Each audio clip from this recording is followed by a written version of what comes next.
అత్తమ్మ, మీరు dish washer తీసుకున్నారు కదా, దాని గురించి నాకు కొన్ని డౌట్స్ ఉన్నాయి.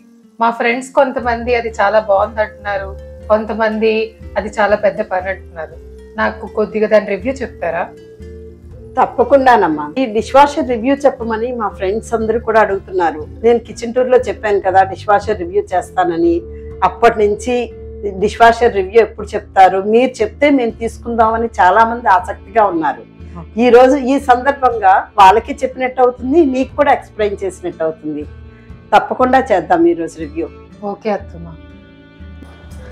నేను డిష్ వాషర్ రివ్యూ చేసే ముందు ఇంతవరకు సబ్స్క్రైబ్ చేసుకోకపోతే మీరు సబ్స్క్రైబ్ చేసుకొని లైక్ చేసి మీ ఫ్రెండ్స్కి షేర్ చేయడం వలన చాలామందికి యూజ్ అవుతుందండి. అలాగే ఈ వీడియో చివరి వరకు చూస్తే మీకు డిష్ వాషర్ గురించి ఏమేమి క్వశ్చన్లు ఉన్నాయో అన్ని క్వశ్చన్లకి ఆన్సర్ దొరుకుతుంది. అసలు ఆ డిష్ వాషర్ మీరు ఎంత ప్రైస్కి తీసుకున్నారు? మేము 44,000కి లోకల్గానే తీసుకున్నాము. మేము తీసుకున్నది బోస్ డిష్ వాషర్, అది 13+ సెట్టింగ్ తీసుకున్నాం. 13+ సెట్టింగ్స్, 14+ సెట్టింగ్స్, 15+ సెట్టింగ్స్ ఇలా ఉంటాయి డిష్ వాషర్స్లో. ఏంటంటే దాన్ని బట్టి స్పేస్ అనేది డిపెండ్ అయి ఉంటుంది. అసలు మీ డిష్ వాషర్ ఎక్కడ పెట్టారు అత్తమ్మ? ఇల్లు ప్లాన్ చేసుకునేటప్పుడే డిష్ వాషర్ కోసం అని ప్లాన్ చేసుకున్నాము. ప్లాన్ చేసుకొని ఇక్కడ ఈ స్పేస్ని ఇలాగా యూజ్ చేయాలని ప్లంబింగ్ కానీ నెక్స్ట్ ఏమో ఎలక్ట్రికల్ పాయింట్ కానీ అన్నీ కూడా పెట్టించన్నమాట. ఇలా కబోర్డ్ పెట్టించన్నమాట. ఈ కబోర్డ్ పెట్టించి ఈ డోర్కి ఇలా మ్యాగ్నెట్స్ పెట్టాము, ఇలా నిలబడిపోవడానికి. ఇలా డోర్ ఓపెన్ చేసినప్పుడు కాలు మీద అది పడిపోతుందని ఇక్కడ 2 చైన్స్ పెట్టించాము. అయితే ఇక్కడ బందుల దగ్గర ఈ వుడ్ పైకి లేచిపోతుందని సపోర్ట్ కోసమని ఇలా పెట్టుకొని నేను డిష్ వాషర్ డోర్ ఓపెన్ చేసుకుంటాను. ఇలా అసలు మీ కిచెన్ ప్లాట్ఫామ్ హైట్ కి ఈ డిష్ వాషర్ ఎలా సెట్ అయింది? Dish washer dimensions height 33.2 inches, width 23.6 inches, అలాగే డెప్త్ 23.6 ఇంచెస్ ఉంటుందమ్మా. దాన్ని బట్టి మనం ప్లేస్ అనేది మనం ఉంచుకోవాలి.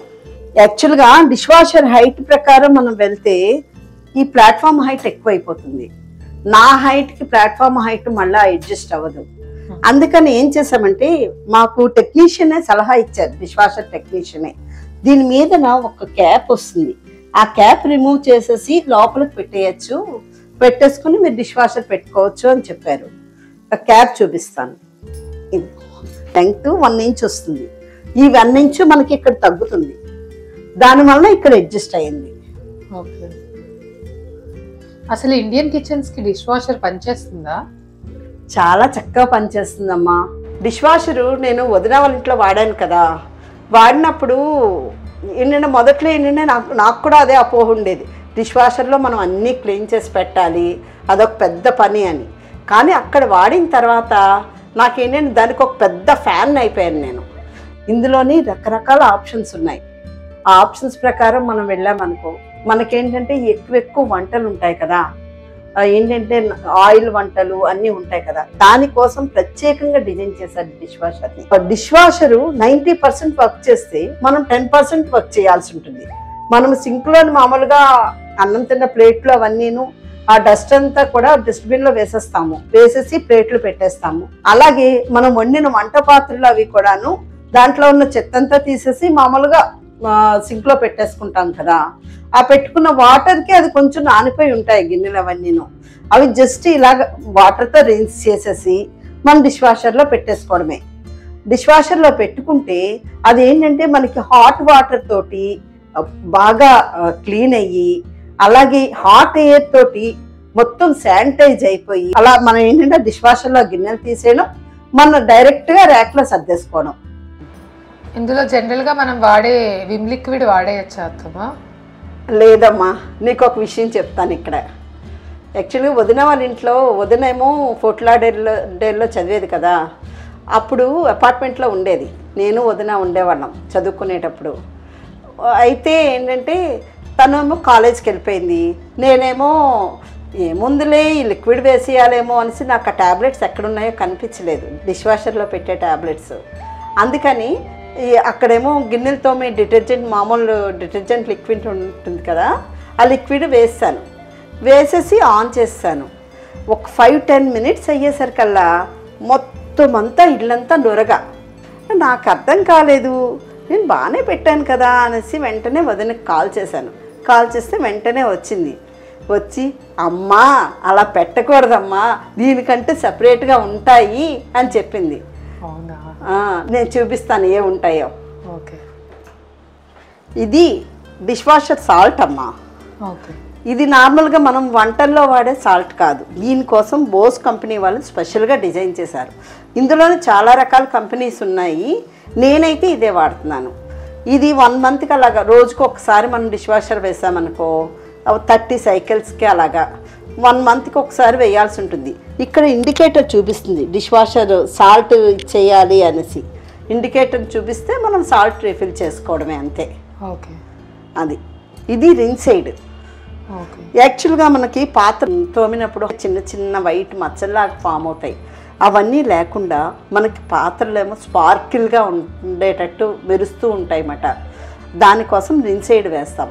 ఇది కూడా సాల్ట్ లాగే దానికి ఇండికేటర్ చూపిస్తుంది. ఇండికేటర్ చూపించినప్పుడు దానికి అక్కడ వెయ్యాలన్నమాట. ఎక్కడ వెయ్యాలో ఏంటో చూపిస్తాను నేను. ఇది కూడా మంత్లీ వన్స్ వేస్తే సరిపోతుంది సుమారు అంతే. దాని మీద ఇండికేటర్ వస్తుంది, దాన్ని బట్టి వేసుకోవడమే అంతే. ఓకే. ఇవి డిష్ వాషర్లో వేసే ట్యాబ్లెట్స్. నేనైతే కనుక ఇదే వాడతాను ఎక్కువ. రీసెంట్గా ఏంటంటే మా ఫ్రెండ్ ఒకరు చెప్పారు డిటర్జెంట్ కూడా బాగుంటుంది, డిటర్జెంట్ అయితే పౌడర్ రూపంలో అయితే కనుక కాస్ట్ పరంగా కొంచెం తగ్గుతుందన్నారు. అందుకని అది కూడా నేను అమెజాన్లో రప్పించాను. ఈ టోటల్ అన్నీ కూడా నేను అమెజాన్లో తెప్పించాను. నీకు లింక్స్ కావాలంటే పెడతాను. ఓకే. ఇది డిటర్జెంట్ అమ్మా. ఇదిగో ఇలా ఫుల్ లోడ్ వేసామనుకో దీంతో 2 స్పూన్స్ వేసుకుంటే సరిపోతుంది. అదే హాఫ్ లోడ్ వేసామనుకో 1 స్పూన్ వేస్తే సరిపోతుంది. ఇది అందువలన ఏంటంటే మనకి కాస్ట్ పరంగా తగ్గుతుంది. దీనికి ఎక్స్ట్రా క్లీనింగ్ ఏమీ ఉండదు. 2-3 నెలలకు ఒకసారి డిష్ వాషర్ క్లీన్ చేసుకోవాలి అనుకుంటే ఇలా డిష్ వాషర్ డిస్కైలర్ అని ఉంటుంది. ఇది కూడా అమెజాన్లోనే రప్పించాను. కిందనంతా పౌడర్ చల్లేసి మనం ఒక సైకిల్ ఆన్ చేసేయడమే. ఇలా డిస్కైలర్ చేసుకుంటే మనం చాలా ఫ్రెష్గా ఆర్డర్ ఫ్రీగా అయిపోతుంది. చాలా సామాన్లు ఉన్నాయి కదా, ఇవన్నీ వాడితే ఖర్చు ఎక్కువ అవుతుంది కదా అత్తమ్మ, అలాగే పవర్ కన్సంప్షన్ కూడా ఎక్కువ అవుతుంది కదా. డిష్ వాషరు మనం రిన్సైడు, సాల్ట్, డిటర్జెంటు, అలాగే పవర్ కన్జంప్షను ఇవన్నీ కలిసి మనకి నెలకి సుమారు 700 నుండి 800 అవుతుంది. వాటర్ ఎక్కువగా యూజ్ అవుతుందా దీనివల్ల? వాటర్ ఎక్కువ అవ్వదమ్మా. మామూలుగా మనం గిన్నెలు తోముకున్నాం అనుకో 50 నుండి 60 లీటర్ల వరకు వాటర్ పడుతుంది. అదే డిష్ వాషర్లో అయితే 10 లీటర్ వాటర్తోనే అవుతుంది. ఇది ఆన్ చేశాక సౌండ్ ఎక్కువగా వస్తుందా అత్తమ్మ? లేదమ్మా, ఇప్పుడు డిష్ వాషర్ ఆన్లోనే ఉన్నది చూసావా, వీడియోలో నాయిస్ ఏం లేదు కదా. 52 డెసిబెల్స్ సౌండ్ ఉంటుందన్నమాట అంతే. చాలా అసలు నేను యాక్చువల్గా ఇది ఇలా క్లోజ్ చేసేస్తాను కదా, ఇలా క్లోజ్ చేస్తే డిష్ వాషర్ ఆన్ చేసింది కూడా నాకు తెలియదు. మధ్యలో పవర్ పోతే ఎలా అత్తమ్మా? పవర్ పోతే ఏంటంటే మనకి మళ్ళా ఎక్కడైతే ఆగిపోయిందో అక్కడి నుండి సైకిల్ స్టార్ట్ అవుతుంది. చూడు నేను ఒకసారి చూపిస్తాను. నేను ఇదిగో ఇలా చూసావు వాటర్ ఎలా వస్తుందో వాటర్. మళ్ళీ మనం క్లోజ్ చేసేస్తే మళ్ళీ అక్కడి నుంచి స్టార్ట్ అవుతుంది. ఓకే. ఈ డిష్ వాషర్లో అన్ని రకాల పాత్రలు పెట్టుకోవచ్చా? అలా పెట్టలేమమ్మా. అల్యూమినియం ఉన్నాయి కదా, వాటిని పెడితే ఏంటంటే ఆక్సిడైజేషన్ అయ్యి అవి ఏంటంటే మచ్చల్లాగా ఫామ్ అవుతాయి. వన్స్ మనం పెట్టి మళ్ళీ తర్వాత వాష్ చేసినా సరే ఆ మచ్చలు అయితే పోవు. అల్యూమినియం అయితే ఎట్టి పరిస్థితుల్లోనే పెట్టకూడదు. మిగతా అవన్నీ పెట్టుకోవచ్చు. ఇవి స్టీలు పెట్టుకోవచ్చు, సిరామిక్ పెట్టుకోవచ్చు, గ్లాస్ బౌల్స్ పెట్టుకోవచ్చు, అలాగే మంచి ప్లాస్టిక్ టప్పర్వేర్ లాంటి మంచి ప్లాస్టిక్ అయితే పెట్టుకోవచ్చు. యాక్చువల్గా ఏంటంటే చాలామంది లంచ్ బాక్సులు తీసుకెళ్తారు. లంచ్ బాక్సులు మార్నింగ్ నుండి ఈవినింగ్ వరకు అందులోని ఫుడ్ అలా ఉండిపోవడం వలన ఆ బాక్సుల లోపల స్మెల్ అలా పట్టేస్తుంది. అదేమో మనం మామూలుగా చేత్తో వాష్ చేసినా సరే అంత నీట్గా అవ్వదు. డిష్ వాషర్లో పెట్టేస్తే ఫ్రెష్గా అయిపోతాయి, చక్కగా క్లీన్ అయిపోతాయి. అలాగే ఇందులో ఏంటంటే మనము జిడ్డు పాత్రలు ఇలాంటివి ఉంటాయి కదా, అలాంటివి అలాగ పెట్టేసినా సరే క్లీన్ అయిపోతాయి. ఇది ఇన్స్టాల్ చేయడం పెద్ద ప్రాసెసా? ఏమీ లేదమ్మా, ఇన్లెట్ అవుట్లెట్ 2 పైప్ కనెక్షన్స్ పెట్టుకోవాలి ప్లంబర్ తోటి. అలాగే పవర్ కనెక్షన్ ఒకటి పెట్టుకుంటే అంతే, ఏం పెద్ద ప్రొసీజర్ కాదు. జస్ట్ ఏంటంటే మనం వాషింగ్ మిషన్ కూడా అలాగే అరేంజ్ చేసుకుంటాం కదా, అలాగే ఇది కింద నుండి పెడతాం మనం, అంతే. ఇందులో గిన్నెలు ఎలా వేయాలి, ప్రోగ్రామ్ ఎలా సెలెక్ట్ చేయాలి, నాకు అంత డీటెయిల్డ్గా చూపిస్తారా? తప్పకుండా అమ్మా. ఆన్ ఆఫ్ బటను, ఇది ఎకో బటను, ఇది ఆఫ్ లోడ్ బటను, ఇది అంటే మనం ఇంకా డ్రై కావాలి అనుకున్నాం అనుకో అది ఎక్స్ట్రా డ్రై బటను. అలాగే ఇంటెన్సివ్ కడాయి, యాక్చువల్గా నేను దీనికి పెద్ద ఫ్యాన్ని, ఎందుకంటే ఎలాంటి జిడ్డులైనా పోగొట్టేస్తుంది. అలాగే ఎక్స్ప్రెస్ స్పార్కిల్, ఇదేంటంటే మనం ఎర్లీగా మనం ఎక్కడికైనా హడావిడి ఉందనుకో కొంచెం వాటర్ని ఎక్కువ తీసుకుంటుంది, కానీ ఈ ఎక్స్ప్రెస్ స్పార్కిల్లో పెడితే మనకు చాలా తొందరగా అయిపోతాయి. అలాగే ఇదేమో ఆటో, అదే సెలెక్ట్ చేసుకుంటుంది అన్నమాట. మనం వేసిన గిన్నెలను బట్టి దానికి ఎంత సైకిల్ కావాలి ఆటో సెలెక్ట్ చేసుకుంటుంది. ఇది కూడా ఎక్కువ. అలాగే క్విక్, ఇదేమో ప్రీరిన్స్. ఈ ప్రీరిన్స్ బటన్ ఏంటంటే ఇప్పుడు సాధారణంగా గెస్ట్లు వచ్చినప్పుడు మనం పైన ఉన్న గిన్నెలు అవన్నీ తీస్తాం, ఆల్రెడీ క్లీన్ అయిపోయినవి ఉంటాయి. అవి ఏంటంటే మనం ఇందులో పెట్టామనుకో మామూలుగా మనం వంట చేసిన పాత్రలు కానీ లేకపోతే ప్లేట్లు కానీ అన్నీ ఒకసారి కడుక్కొని వాడుకోవడం మనకు అలవాటు కదా. అలా ఈ ప్రీరిన్స్లో పెట్టామనుకో ఆ గిన్నెలు అవన్నీను చక్కగా క్లీన్ అయిపోతాయి. అలాగే ఇప్పుడు ఒక్కొక్కసారి మనం సింక్లో పెట్టకుండా నానబెట్టకుండా ఉంటాం కదా, గిన్నెలు మనం డైరెక్ట్గా పెట్టేయాల్సి ఉంటుంది. అలాంటప్పుడు ఈ ప్రీరిన్స్లో మనం పెడితే ఒక 15 మినిట్స్లో మొత్తం అంతా నానిపోతాయి అన్నమాట. నానిపోయిన తర్వాత మనకి ఏది ఆప్షన్ కావాలంటే అది సెలెక్ట్ చేసుకొని మనం పెట్టుకోవచ్చు. ఓకే, ఇది టైమర్ అడ్జస్ట్మెంట్ అమ్మా.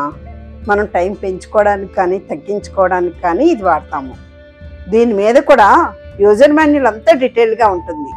ఏ యుటెన్సిల్స్కి ఏ సైకిల్ సెట్ చేసుకోవాలో, ఎంత టెంపరేచర్ తీసుకుంటుందో అంతాను. ఇందులో upper rack, lower rack 2 racks ఉంటాయి. అలాగే లోవర్ ర్యాక్లో ఇలా కట్లరీ యూనిట్ ఉంటుంది. ఇది మనం ఎక్కడైనా అడ్జస్ట్ చేసుకోవచ్చు ఇలా. అలాగే మనకు ప్లేట్స్ ఎక్కువ ఉన్నాయనుకో ఇలా ఈ ర్యాట్స్ని ఇలా ఎత్తుకోవచ్చు. ఈ ఫ్రంట్ ఉన్న రాడ్స్ మాత్రం ఫిక్స్డ్గా ఉంటాయి, ఇవైతే కనుక మూవ్ అవ్వవు. ఈ బాస్కెట్ ఇలా పైకి తీసుకోవచ్చు. ఇలా వంగొని డిషెస్ పెట్టుకోవడానికి ఇబ్బంది పడేవాళ్ళు సింక్ పక్కన పెట్టుకొని గిన్నెలన్నీ సర్దుకొని డిష్ వాషర్లో ఇన్సర్ట్ చేసుకోవచ్చు. ఈ కట్లరీ బాస్కెట్లో స్పూన్స్, గరిటెలు, విజిల్స్, నైఫ్స్ అన్నీ పెట్టుకోవచ్చు. మీద ర్యాక్లో ఈ కట్లరీ ట్రేస్ వీటికి అటాచ్ చేసుకోవచ్చు. ఇవి నాకైతే ఎక్స్ట్రా అనిపించి పక్కన పెట్టేసుకున్నానమ్మా. ఇండికేటర్ చూపించినప్పుడు ఇదిగో ఇందులో రిన్సైడ్ వెయ్యాలి.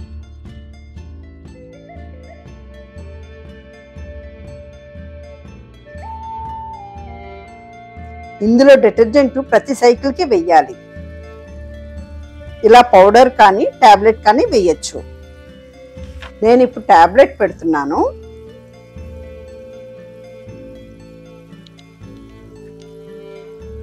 రెండు మూడు సైకిల్స్ అయిన తర్వాత ఇలా క్రిందన ఈ ఫిల్టర్ ఉంది కదా, ఇది ఓపెన్ చేసుకొని ఒక్కసారి ట్యాప్ కింద పెట్టుకొని టూత్ బ్రష్తో ఎంతనా ఒకసారి క్లీన్ చేసుకొని మళ్ళీ తిరిగి ఇన్సర్ట్ చేసినప్పుడు ఈ 2 యారో మార్క్స్ ఉన్నాయి కదా, ఒక దగ్గరికి వచ్చినట్లు చూసుకోవాలి. ఇది సాల్ట్ ఫిల్ చేసుకోవడానికి. ఇలా రౌండ్గా తిప్పితే ఇది ఓపెన్ అయిపోతుంది. ఇలా సాల్ట్ ఎలా ఫిల్ చేసుకోవాలో చూడమ్మా. ఇలా ఫిల్ చేసుకొని లిడ్ క్లోజ్ చేసుకోవాలి. ఇలా మీద నుండి ఇలా వాటర్ పంప్ అవుతుంది. ఇలా ఇక్కడ ఒక ఫ్యాను, ఈ కిందన ఒక ఫ్యాన్ ఉంటుంది. ఇవి ఇలా మూడింటి నుండి కూడా వాటర్ పంప్ అవుతుంది. చూసావమ్మా, ఇదిగో ఈ ఫ్యాన్కి ఎలా హోల్స్ ఉన్నాయో వాటర్ దాని నుండి ఇలా పైకి వస్తుందన్నమాట. ఇందులో డిషెస్ సర్దుకోవడానికి కూడా ఒక పద్ధతి ఉంటుంది. ఎలా సర్దుకోవాలో చూపిస్తాను చూడమ్మా. లోపలంతా స్టెయిన్లెస్ స్టీల్ ఉంటుంది, 100% రస్ట్ ప్రూఫ్. ఈ పైరెట్లో చిన్న చిన్నవి గిన్నెలు, టీ కప్పులు ఇలా పెట్టుకోవాలమ్మా. ఇలా వెండి ప్లేట్ కూడా వేసేస్తున్నాను చూసావా. ఇవన్నీ టప్పర్వేర్ ప్లేట్స్. ఈ ప్లేట్స్ అన్నీ ఇలాగే పెట్టేయచ్చు. అన్నం మెతుకులు, కరివేపాకులు అలాంటివి లేకుండా చూసుకోవాలంతే. ఇదిగో ఇలా ఇదంతా ఉంటుండగానే ఇందులో పెట్టేస్తున్నాను. గిన్నెలు డిష్ వాషర్లో ఎలా అరేంజ్ చేసుకోవడం అనేది కూడా ఒక పెద్ద ఆర్ట్. ఏవైనా అతుక్కొని ఉన్నవైతే అంతగా క్లీన్ అవ్వవు. అందుకే పాల గిన్నెలు మాత్రం కొంచెం క్లీన్ చేసి పెట్టుకోవాలి. ఇలా ఉంది కదా, ఈ పాల గిన్నె ఎలా పెట్టేస్తున్నాను, ఇది ఎలా క్లీన్ అవుతుందో తర్వాత చూపిస్తాను నీకు. ఇది కూడా ఇంకొక పాల గిన్నె. అన్నీ బోర్లించి పెట్టుకోవాలి. ఏ గిన్నెలు బ్లాక్ అవ్వకుండా చూసుకోవాలి. కింద ర్యాక్లో మీద ర్యాక్లో మ్యాక్సిమం ఎన్ని పడతాయో అన్నీ ఫుల్గా పెట్టేశాను. ఈ పైన కింద ఫ్యాన్స్ ఉన్నాయి కదా, అవి బ్లాక్ అవ్వకుండా ఫ్రీగా తిరిగినట్టు చూసుకోవాలి. మనం డిష్ వాషర్ ఆన్ చేసే ముందు మొత్తం వాటర్ అంతా అన్ని వైపుల నుండి మీద నుండి కూడా ఫోర్స్గా స్ప్రే చేస్తుంది. ఇలా అంటే క్లోజ్ అయిపోతుంది. ఇది ఆన్ చేస్తున్నాను. ఇది ఆల్రెడీ ఇంటెన్సివ్ కడాయి ఆప్షన్లోనే ఉంది, సో స్టార్ట్ చేసేస్తున్నాను. చూసావా సౌండ్ ఎంత లోలో వస్తుందో? ఇంతే సౌండ్ వస్తుందమ్మా, అంతకు మించి రాదు. ఇది సిల్వర్ కలర్ డిష్ వాషరు, కానీ మీద ఏంటంటే ఈ పాలిథిన్ షీట్ లాగా వచ్చింది కదా, ఇది లైట్ గ్రీన్ కలర్లో ఉంది. ఇది కూడా బాగానే ఉందని ఆ పాలిథిన్ షీట్ని తీయకుండా అలా ఉంచాను. ఇది కొన్ని రోజులు ఇలా వాడదాము, తర్వాత ఏమో ఆ షీట్ని తీసేద్దామని. డిష్ వాషర్లో గిన్నెలు ఎలా అయ్యాయో చూద్దామా? ఇలా చూసాం, హాట్ ఎయిర్ వస్తుంది. అందుకని నైట్ టైం వేసేసుకున్నాం అనుకోండి, అది మార్నింగ్ అయ్యేసరికి ఫ్రెష్గా అయిపోతుంది. చిన్నది అక్కడక్కడ వాడుతుంది కదా, అదేంటంటే మనం వెంటనే ఓపెన్ చేస్తాం కాబట్టి. అదే కాసేపు ఉండి ఓపెన్ చేస్తే ఈ వాటర్ కూడా ఉండదు. ఇలా తీసుకొని సర్దేసుకోవడమే. ఇందాక పాల గిన్నె పెట్టాం కదా, అది ఎలా ఉందో చూద్దాం.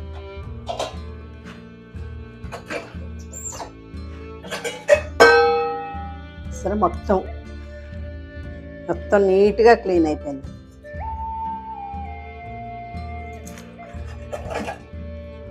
డిష్ వాషర్లు ఎప్పుడు కూడా ఇలా బోర్లించే పెట్టుకోవాలి. బోర్లించే పెట్టడం వల్ల కింద నుండి వాటర్ ఇలా పంప్ అయ్యి మనకి బాగా క్లీన్ అయిపోతాయి.